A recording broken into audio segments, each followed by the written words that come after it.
Hello friends, now we are going to see one worked example on stiffness method of structural analysis for a continuous beam. Now before going into the example, I would like to highlight the significance of stiffness method. Today, each and every structure is analyzed by using computer program. Whether it is a simpler structure or it is a complicated structure, all the structures are analyzed by using computer program. And the output will be very voluminous. No doubt we are saving lot of time, but at the same time, we have to check the accuracy of the output. For checking the accuracy of the output, we should know the underlying concepts of the computer method. All these computer methods are based on stiffness method or displacement method. In fact, there are two matrix methods. One is force method and the other one is the stiffness method. All the computer programs are based on stiffness method of structural analysis. So it is very, very important to have a good knowledge of stiffness method of structural analysis. Now we are going to discuss one university question on stiffness method of structural analysis.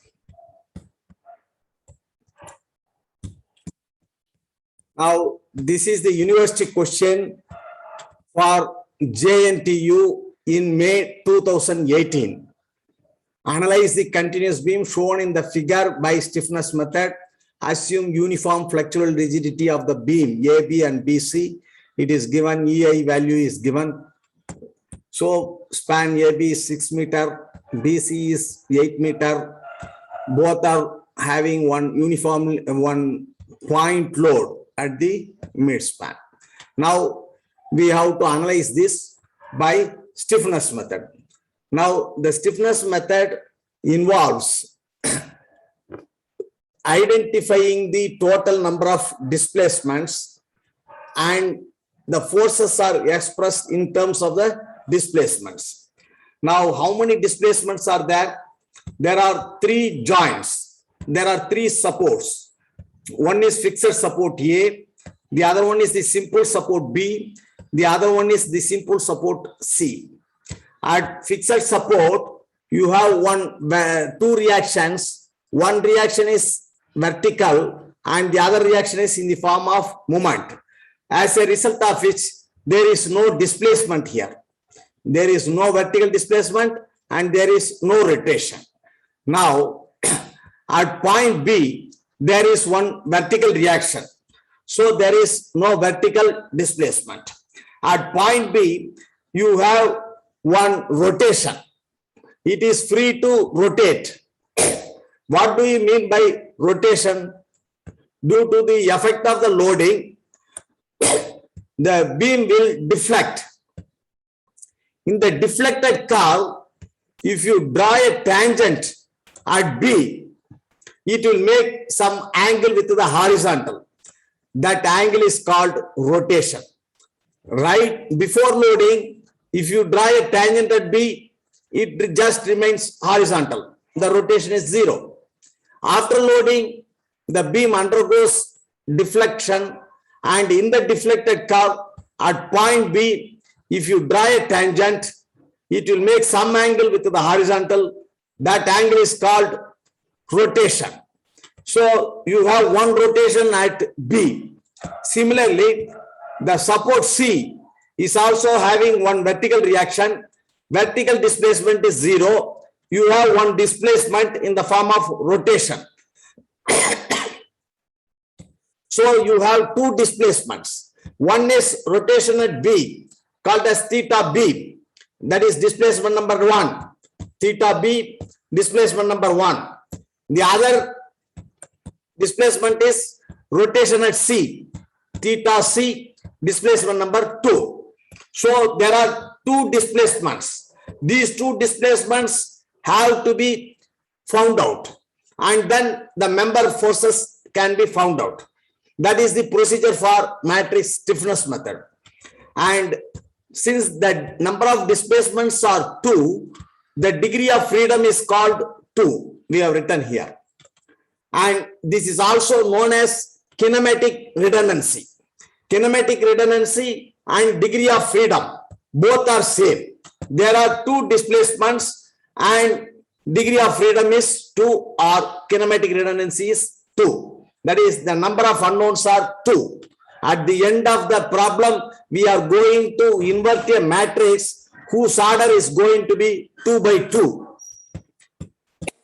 Now, in the stiffness method, first step is to assume all the joints as fixed end. Here A is already given as fixed end. B is just having a simple support. We will assume it as a fixed end. C will also be assumed to be of fixed end.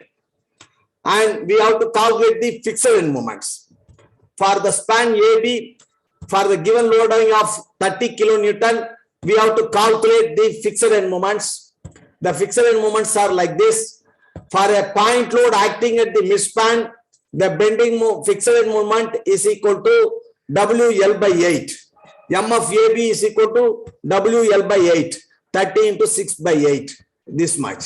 Similarly, M of BA is equal to 30 into 6 by 8. By virtue of symmetry, it is also having the same value, 22.5. Now, the sign convention is very important. Now, at A, the moment will be in the anti-clockwise direction, so that the slope is 0. Similarly, at B, the movement will be in the clockwise direction. All these things will be opposite to the deflected shape. That is how you should remember. The deflected shape will be like this. It will be like a cup. Now, at A, to restore and make the slope 0, the moment has to be anti-clockwise. Anti-clockwise moment is negative. That is the sign convention we follow. So anti-clockwise moment is given minus 22.5 kilonewton meter. And at B, the moment is of clockwise in nature. So it is given positive sign 22.5 kilonewton meter. Now take the span BC. For the span BC, the fixed end moments have to be calculated in the same way. M of BC is equal to WL by 8. It is coming to minus 50 kilonewton meter. At B, the moment is anti-clockwise, so negative sign. At C, the moment is clockwise. The nature of the moment will be to oppose the deflected shape. The deflected shape will be like this, and the reactive moment will be like this. So here it is clockwise. Clockwise, we are giving positive sign. So these are the moments calculated, assuming as if the suppose B and C are fixed. So we have got the moment values at A, B, and C. But this is not the structure we have been given. The structure that we have been given is having simple supports at B and C, whereas these moments correspond to a B with fixed end at B and C. So now from this fixed end structure, we have to deduce the structure which we need for. The structure we need for is having one vertical support at B and one vertical support at C. So there should be some rotations at B and C. Right now they are arrested, and after arresting these rotations, these fixed end moments have been calculated. To get back the required structure, we have to introduce the rotation at B and rotation at C. We have to introduce theta B and theta C. Instead, what we are doing is apply unit rotation at B and get the moments. Of course, that can be multiplied by theta B to get the actual moment. Similarly, we have to apply unit rotation at C and obtain the moments caused by this, and that will be multiplied by theta C. Now, K11 is the moment at 1 due to rotation at 1. What are points 1 and 2? This is displacement number 1, theta B. This is displacement number 2, theta C. This is point number 1. This is point number 2. At point number 1, you apply unit rotation and get the moment at 1. That is the meaning of K11. K11 means moment caused at 1 due to unit rotation applied at 1. The second subscript 1 stands for application of the rotation. The first subscript stands for the moments where we are getting the value. K11 means the moment at 1 due to rotation applied at 1. Here, if the rotation is 1, there is a moment of MBA 4EA by 6 and another moment of same direction BC of magnitude 4EA by 8. This is we are applying unit rotation in the clockwise direction. Please understand. We assume that theta B is positive and we are applying unit rotation in the clockwise direction. So the moment caused will also be in the clockwise direction. MBA is also clockwise, MBC is also clockwise. So the moment at 1 caused due to unit rotation at 1 is equal to 4EE by 6 plus 4EE by 8. This is 4EE by 6. This is 4EE by 8. If this point is to be rotated, you have to apply the moment on BA as well as BC. So this is BA and BC. These are the moments caused at 1 due to unit rotation applied at B. This is K11. Now we have to calculate K21. What is K21? The second subscript 1 stands for point of application of rotation. Second subscript 1, that is 1 is applied subjected to a rotation of unit magnitude. And what is the corresponding moment at 2? 2 is this one. This is 1 and this is 2. Here unit rotation is applied and here what is the moment? This being the farther end, it will be 2EE by L. That is 2EE by 8. So K21 is the moment caused at 2 due to unit rotation at 1, that is equal to 2EE by 8. On simplification, it is 0.25 EI.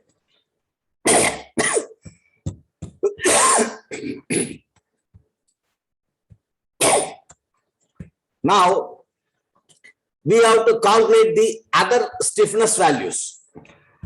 What are the values of K12? K12 means rotation is applied at subscript number 2. 2 is C. This is 1, this is 2 displacement. Here you apply unit rotation and get the moment at 1. If you have to apply one unit rotation here, your moment is introduced at 1, which is being farther end. It is also equal to 2EE by 8. So 0.251. In fact, without even remembering this, you can simply put K12 is equal to K21 is equal to 0.25 EI. This follows from Maxwell's reciprocal theorem. Now, we have to get another stiffness value, K22. What is K22? The second subscript is 2. Rotation is applied at 2. And moment caused at 2 is calculated. So, this is the point where unit rotation is applied. So, only one side you have the beam profile. So, MCB, this is the near end and not farther end. Near end, the moment introduced is 4EE by 8. So K22, that is the moment at 2 due to unit rotation at 2 is equal to 4EE by 8 is equal to 0.5 EE. Now, we have calculated the fixed end moments, assuming all the supports B and C as fixed. And what are the net fixed end moments? If you take point 1, F1, there is a moment of 22.5 minus 50. 22.5 is on this side, minus 50 is on this side. The net result is minus 27.5. In the given beam, there is no moment at B. We have introduced one fixed moment, M of BA and M of BC, which is equal to a net moment of 27.5. This is M of BA, this is M of BC. The algebraic sum of these two is minus 27.5. We have introduced a net moment of 27.5 kilonewton meter, which is not there in the given structure. Now, what about point 2? We have introduced a fixed moment, that is M of CB, which is equal to 50 kilonewton meter. So, the given structure has to be deduced from the assumed fixed structure. The difference between the fixed structure and the given structure are, in the fixed structure, there are fixed moments introduced at B and C. The net values are here, 27.5 kilonewton meter and 50 kilonewton meter. In the given structure, we have rotations theta B and theta C. We know the moments corresponding to unit rotation at theta B.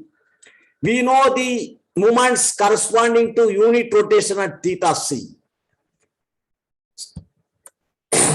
So, if the moments are obtained due to unit rotation at B, if that is multiplied by theta B, we will have the moments caused by the rotation theta B.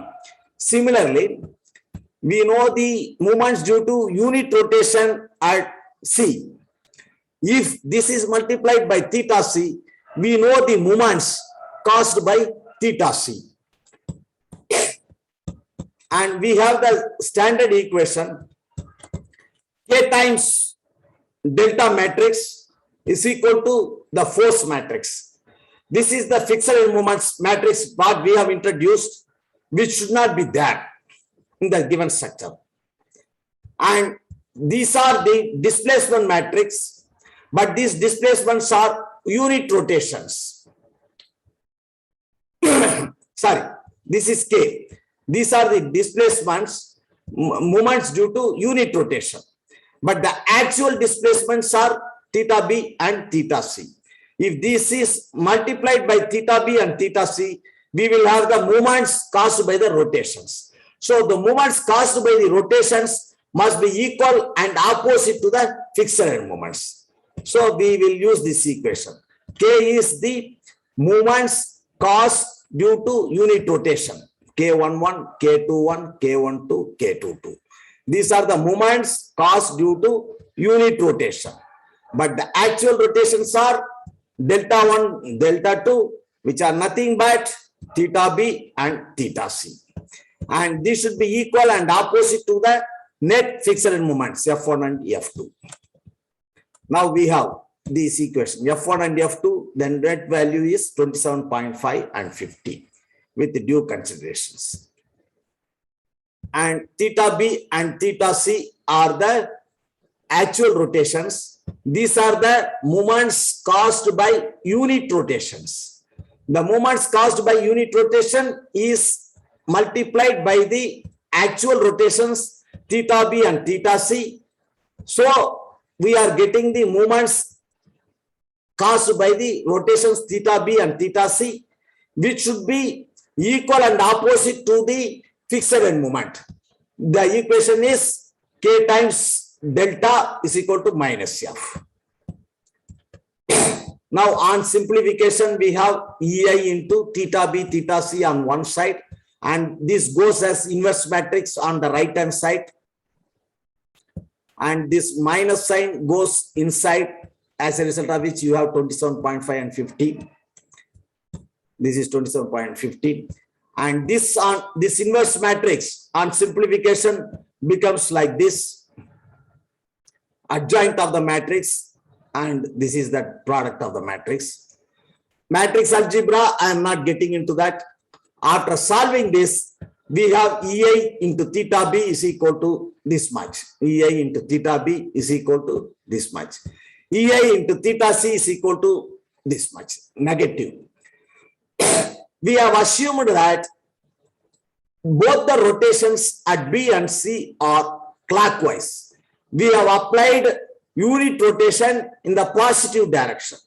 Now we are getting EI into theta B as positive. That means the assumption is correct at B. Here we are getting EI into theta C as negative. That means the assumption is wrong. The rotation is anti-clockwise. That is why we are getting minus 122, 5.19. These rotations, magnitude and direction depends upon the relative values of the span as well as the loading on the beam. So there were two unknowns. The two unknowns are theta B and theta C. Now we have resolved for theta B and theta C. Of course, we have resolved for EI into theta B and EI into theta C, which directly means we have resolved for theta C and theta B because EI is a given quantity. Now, our aim is to get the member N forces MAB, MBA and MBC and MCB. MAB, member N forces, we have a relationship between the member N forces and the fixed end moment. MAB is equal to M of AB plus 2EE by theta B. Theta B is the rotation at the farther end. This has been already calculated, and we can substitute the value of EI into theta B. Now we are getting this value, MAB. Similarly, MBA is equal to M of BA plus 2E by 6 into 2 theta B, because theta B happens to be the rotation at the near end. So we have to provide the term as 2 theta B. It is equal to this much. Now, MCB, this is equal to MBC. MBC is also obtained by using the same relation 50, that is MBA is equal, MBC is equal to the fixed end moment plus 2EA into theta B, theta C. In other words, since MBA has been already calculated, its magnitude is 56.1. For the sake of equilibrium, MBC should be equal to minus 56.1 kilonewton meter. You can apply the slope deflection equation for the member N forces and get the values of MBC by using the value of the fixed end moment and then the contribution due to the rotation, or you can straight away put MBC is equal to minus 56.1 because MBA is equal to 56.1. They have to be equal and opposite. This is MBA and MBC. They have to be equal and opposite. MC is obviously 0 because only one side you have the profile of the beam. MCB should be 0. Then only sigma M is equal to 0 will be satisfied here. Now we have got the values of MAB, MBA, MBC and MCB. Now we can plot the bending moment diagram. Now the bending moment diagram can be plotted in two ways. One is draw the bending moment as if the spans are simply supported. If AB is a simply supported beam, then you have the total bending moment at the midspan as WL by 4.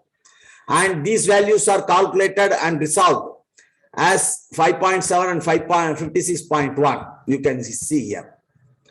Now these moments are causing tension at top. The simply supported bending moment will cause tension at bottom.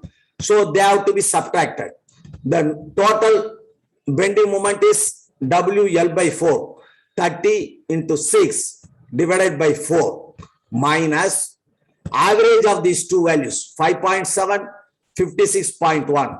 Average of these two values will give 14.1. So this 14.1 is again bottom tension only.